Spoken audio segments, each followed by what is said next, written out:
Salam terbaik, salam para malaikat kepada para penghuni surga. Assalamualaikum warahmatullahi wabarakatuh.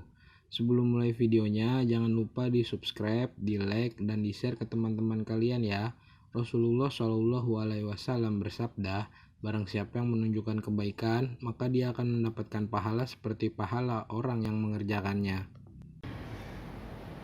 Bala budda min sayalatil ma'i 'alaiha. Bahkan mau tidak mau mengalirkan air di atasnya. Bagaimana kalau anggota wudu ada yang tertinggal, ada yang tidak terbasuh?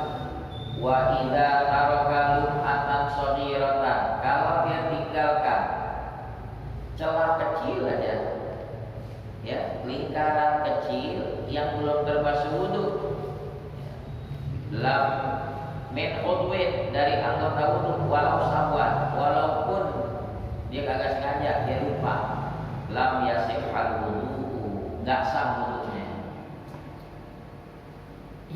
Kayak kalau yang basuh kaki, kayak main sepak bola, ada tumit yang enggak terbasuh. Bagaimana sholatnya mau sah? Wudunya kagak rata, wudunya aja kagak sah, apalagi sholat. Kayak didik tuh anak-anak, jangan asal dilepasin ke masjid, nggak pernah dikontrol. Sini ayah kontrol wudu kamu, ayah mau tahu. Tanggung jawab kita orang tua. Kita orang tua yang ngaji aja tanggung jawab periksain tuh wudu anak-anak kita. Udah kelar wudu, muka masih ada kering. Udah kelar wudu, tangan masih kering. Orang masih tangan cuma gini doang. Nah sekarang gimana dia mau mendidik anaknya? Bapaknya juga gak ngaji. Jangan-jangan pinteran anaknya wudu di kampung saya.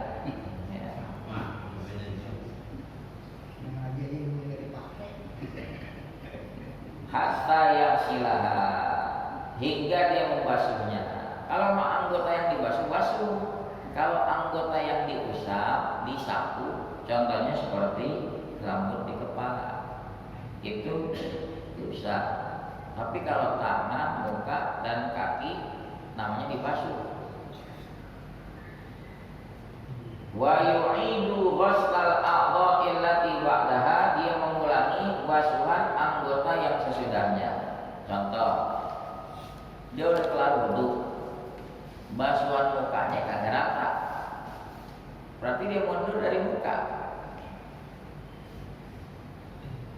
Dia udah kelar wudu, ternyata basuhan tangannya kagak rata, ada yang tidak terbasuh air. Udah, dia mulai dari tangan. Sesudah tangan apa? Kepala dan kaki diulang lagi, jangan pakai bilang kan yang belum terbasuh tangannya, kepala sama kaki udah. Lah kan rukun wudu tertib. Namanya tertib berurutan. Kalau tangan Anda belum rata, berarti yang sesudahnya nggak dianggap. Walaupun Anda sudah basuh, tidak dihitung. Makanya diulang lagi. Tadi tangannya nggak rata, basuhnya mulai dari tangan. Diulang sesudahnya apa? Basuh apa? Usap kepala dan basuh kedua kaki. Ya, selesai tentang di antara syarat-syarat berwudu. Di sini cuma sebagian saja. Ada syarat-syarat wudu yang lain. Dari sisi airnya harus suci mensucikan. Apakah menjadi syarat berwudu harus nunggu masuk waktu? Tidak, melainkan orang yang mengidap penyakit terus-terusan keluar hadas, ambeien, kalau wanita misalnya keputihan, atau kencing terus-terusan, atau kentut terus-terusan. Kalau yang begini mau wudunya nunggu masuk waktu. Oh, sudah azan zuhur baru mulai wudu. Dan tambah syarat wajib berturut-turut. Kalau kita normal bukan wajib, sunnah berturut-turut. Kalau mereka wajib berturut-turut. Sekarang kita bahas sunnah wudu. Wa sunnahul wudu'i katsiratun, sunnah wudu banyak. Minha di antaranya istiqbalul qiblati fi, menghadap kiblat di kala wudu. Kalau memang masjidnya menyediakan fasilitas berwudunya memungkinkan, tanahnya ada, dia pasang keran membelakangi kiblat supaya yang berwudu mau nggak mau jadi menghadap kiblat. Ya. Contoh kayak di keran di sini kan masih ada tuh arah yang ke arah kiblat. Nah itu sunnahnya begitu. Ya. Seperti halnya akad nikah. Akad nikah saat ijab qabul sunnahnya calon mempelai laki-laki menghadap kiblat,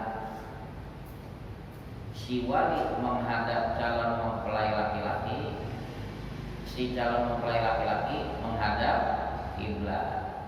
Maka acara ijab qabul itu IO-nya juga kudu ngerti. Jangan pantas menurut dia, udah main bikin aja meja ijab qabul. Ternyata apa? Posisi calon mempelai laki-laki tidak menghadap kiblat. Akadnya sah, cuma dia hilang kesunatan menghadap kiblat. Berarti IO-nya perlu ngaji juga nggak? Kalau nggak ngaji, jadinya bukan IO, EO.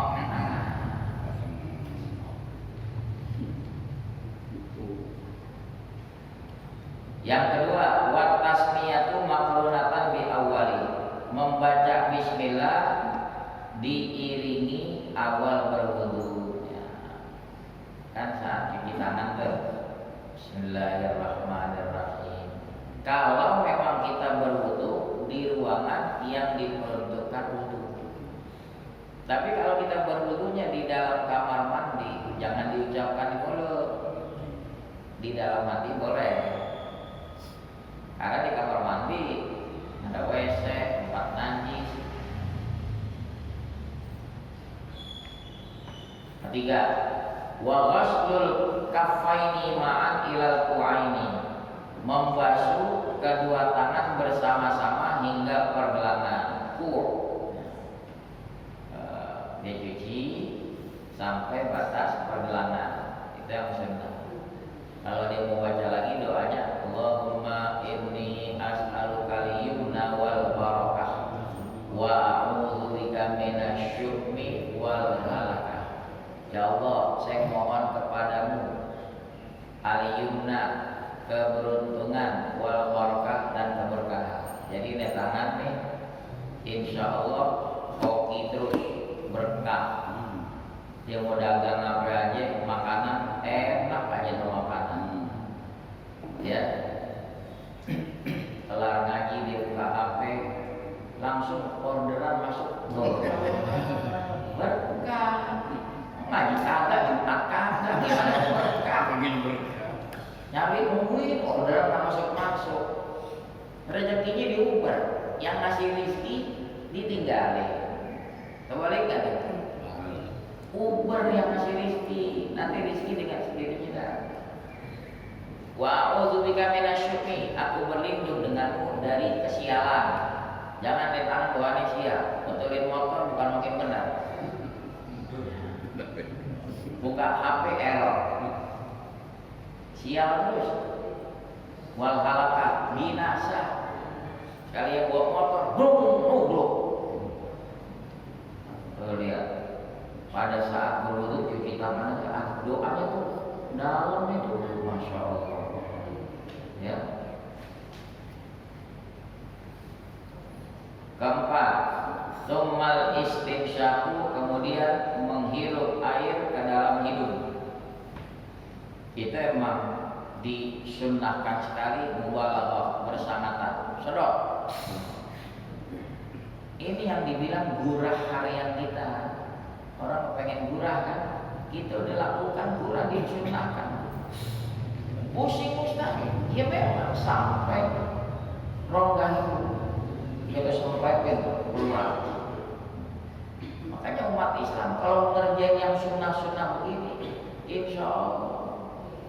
PCR tiap hari. Betul nggak? Nah, dulu belum kelar. Ya. Nah kan kondisi dalam kondisi normal. Kalau kondisi puasa wajibkah, puasa sunnahkah? Jangan disedot ke dalam sini, karena itu membatalkan puasa. Jadi lubang hidup yang zahir saja, gitu. Tidak sampai disedot ke dalam. Berkenaan dengan tes swab antigen dengan PCR, ini mesti diingetin. Kalau lagi puasa itu membatalkan puasa loh, karena disosok kan, apalagi tenggorokan, ambil dalam ngomong karena memang lendir yang di sini. Coba kalau dia kagak ngaji, dia lagi puasa, swab antigen, PCR, lihat waktunya. Kalau mau swab juga malam, udah maghrib, ya, udah maghrib aman. Tapi kalau rapid gimana? Rapid kan batalin. Dia cuma seperti cek gula darah, keluar, itu nggak batalin puasa. Katanya kalau berdarah batal. Itulah bahasa orang tua kita dulu, terlalu halus. Maksudnya wanita kalau keluar darah haid batal. Darahnya bersih, pas ya. Ini dia bilang apa? Hati-hati nyambung sayuran, kepotong berdarah batal. Yang batal itu kalau darahnya darah haid, nifas. Kalau kepotong jari lagi yang sayuran berdarah itu kagak batal. Itu masih gitu tuh, tertanam. Nenek kita bilang jangan nangis lagi puasa, entar. Nah itu kita pikir bilang itu bahasa orang tua dulu halus. Maksudnya apa? Kalau keluar mani dengan sengaja batal. Nangis maksudnya si bontot yang nangis. Adanya.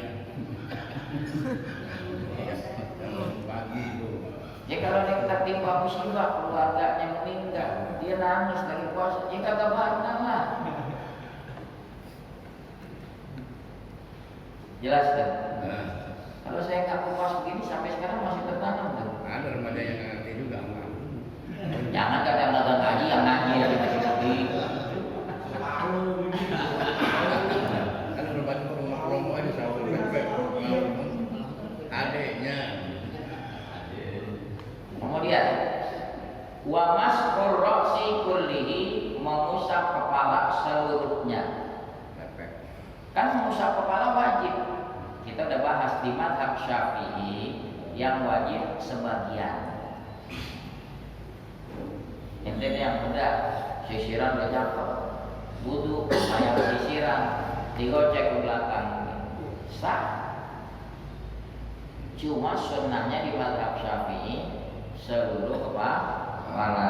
Jadi saat basuh gunakan 2 ibu jari dikelipis. Nah, itu satu basuhan. Sunnahnya 3 kali.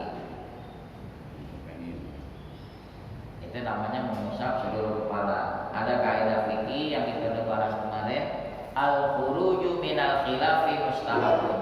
Keluar dari perselisihan pendapat dianjurkan. Karena ada mazhab lain seperti Maliki mewajibkan basuh usap seluruh kepala. Kalau di mazhab Syafi'i nggak wajib, sunnahnya seluruh kepala. Ya. Summa mas'ul udhunaini ma'an. Kemudian mengusap kedua daun telinga bersama-sama. Kalau dikata ma'an berbareng, bukan basuh daun telinga begini kayak mobil parkir. Enggak, karena ada di satu kepala ma'an berbareng. Zahiran wa batinan. Luar dan dalamnya bima'in jadid, dengan air yang baru. Dikata air yang baru, ya, bukan air dari bekas basuhan kepala, Habis basuh kepala langsung begini. Afdolnya apa? Terpisah. Basuh kedua-dua telinga bareng. Nih telunjuk bermain dilepikan dalam telinga. Nanti ibu jari ngusap belakang. Yang kedua sama caranya. Nanti yang ketiga ditepuk perlahan, bukan ditepuk begini, ditepuk.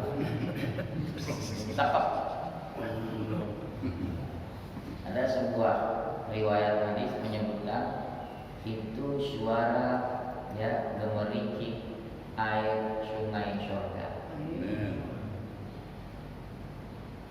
Coba kalau nggak dicontohin, wudu domba silang telinga. Ini nyuci anting dulu. Ada yang wudu begitu? Mana jewerin ada? Emang perlu dipraktekin ya. Ajarin lagi tuh ke anak-anak di rumah. Nah, basuh dalam telinga. Nanti yang ketiga begini. Jadi tertib rapi.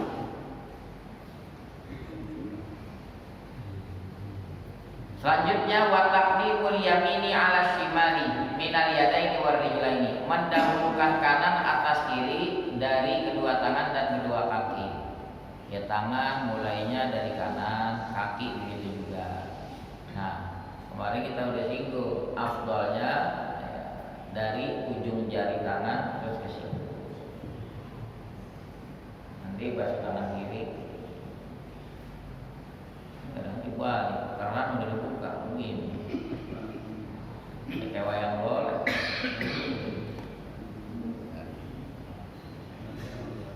Wa tathiru kulli udwin, mensucikan setiap anggota wudu salat samarratin 3 kali. Nah, sunnahnya 3 kali, wajibnya sekali. Asal udah rata namanya sudah selesai. Tapi kalau dengan satu basuhan belum rata, maka basuhan keduanya dihitung basuhan pertama. Nanti basuh lagi kedua dan ketiga. Sunnahnya 3 kali. Kalau lebih dari 3 kali, makruh. Pemborosan air, makruh. Nah kalau wudunya di masjid, airnya air wakaf, haram. Kenapa? Melebihi dari batas yang disunnahkan. Itu wudu loh.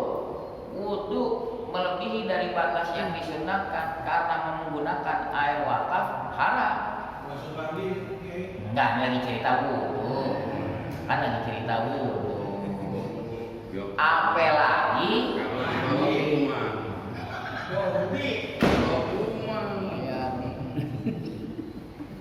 Ustaz, mesin air saya rusak di rumah. Habis gimana?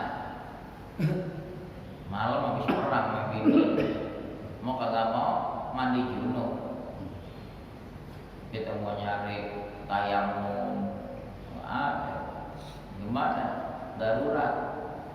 Numpang mandi di masjid. Ya silakan aja. Cuma tahu diri habis pakai. Mana ya kotak promo? Kalau duit bukan nyumbang, gantiin. Gitu.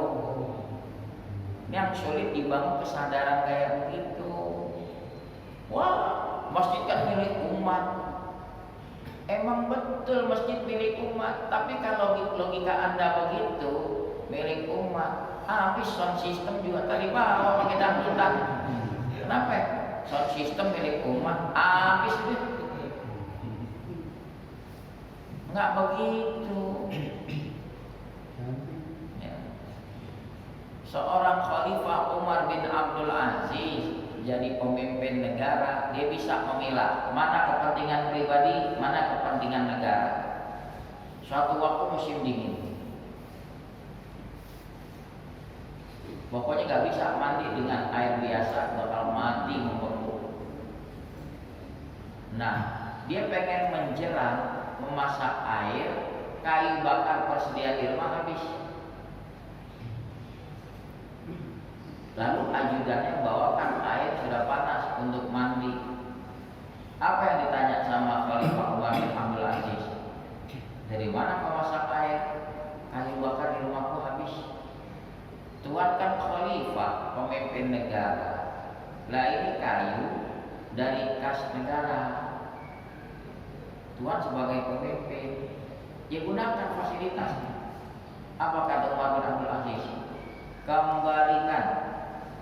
Mandi urusan pribadi, bukan urusan negara. Ada nggak pemimpin begitu sekarang? Mudik pakai mobil dinas atau mobil pribadi? Dinas. Balik tuh aja. Apa kata ajudan?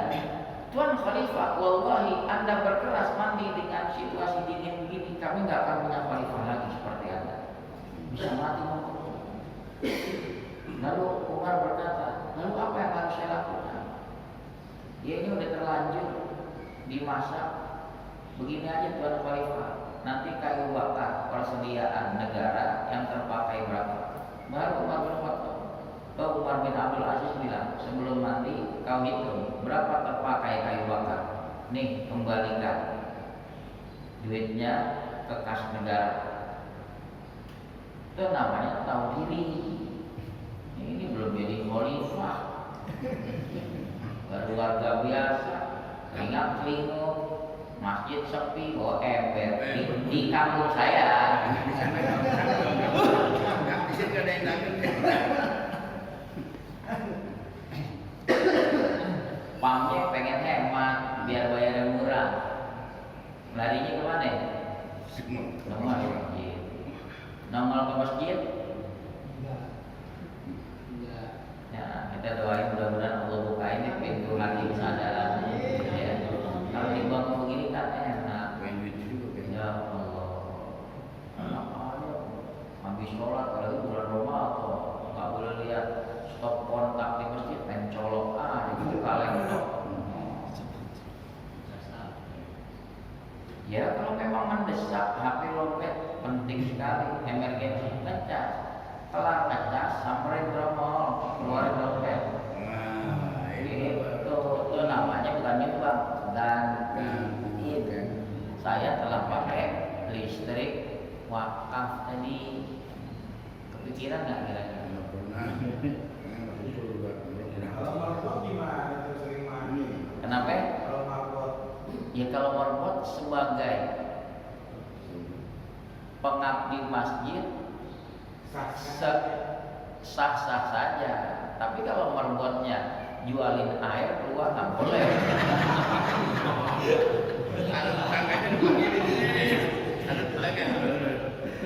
Tetangga bakal ini buat lo nih, ini ada. nggak boleh begitu.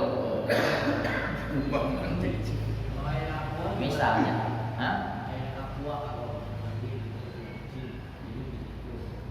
kalau memang masjid menyediakan itu fasilitas buat musafir minum, ada istilah namanya air musabbah, air yang diperuntukkan fisabilillah, orang melintas minum nggak masalah. Itu bukan, memang diwakafkan untuk kebutuhan minum. Ya. Jangan dibalik kebutuhan minum. Dispenser yang panas dia pakai tembak,